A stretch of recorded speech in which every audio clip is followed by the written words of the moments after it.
If you only have a patio or balcony, you can still grow your own vegetables. Today I'll show you two simple DIY vertical planters that are perfect for small spaces. We call this our lettuce tower, but don't let the name fool you. You can grow all sorts of shallow-rooted vegetables in it.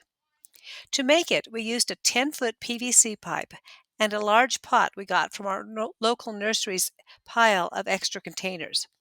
A tip, if your nursery doesn't have any, tree planting companies often have big pots they're willing to give away. Here's how we built it. We cut the PVC pipe into three sections, about 2 feet 6 inches, 3 feet 3 inches, and 4 feet 4 inches. My husband drilled 1.5-inch holes into each pipe.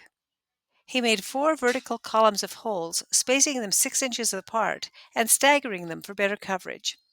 We left the bottom 1.5 feet of each pipe solid, since that part will sit in the soil. We set the pipe in its final spot, added some soil to the bottom, and inserted the pipes upright.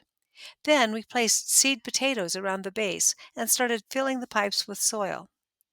As we filled, I planted lettuce starts, grown in our greenhouse, into the holes.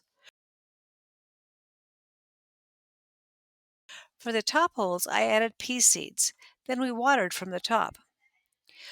One issue we ran into was that the water washed some of the soil out of the upper holes. As a solution, we used clay water spikes. These let water drip slowly into the pipe and prevent washouts. This worked well in all but the tallest pipe. These particular clay spikes work well with soda bottles using an adapter or with wine bottles, so you can give them a larger reservoir of water.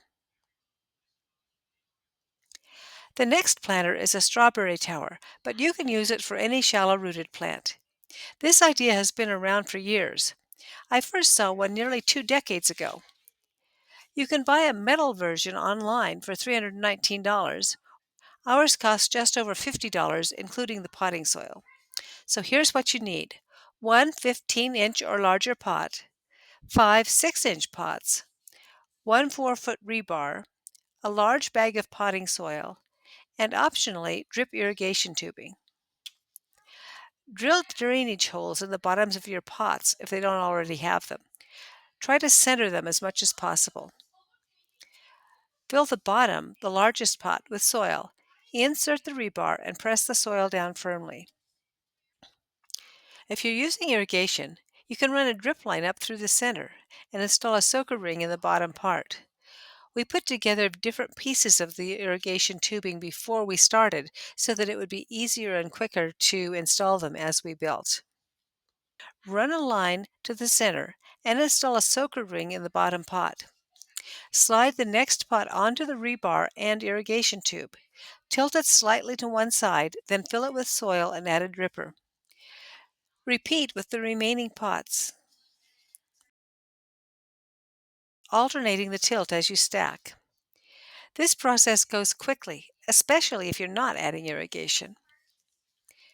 Once your tower is built, it's time to plant. Make a hole for each plant. Place the strawberry in it with its crown at soil level, and press the soil gently around the roots and give it a good watering. Now, all that's left to do is wait for delicious strawberries to grow. You don't need a big garden to grow fresh food, just a little creativity and a few simple supplies. Give one of these vertical planters a try and let me know how it goes.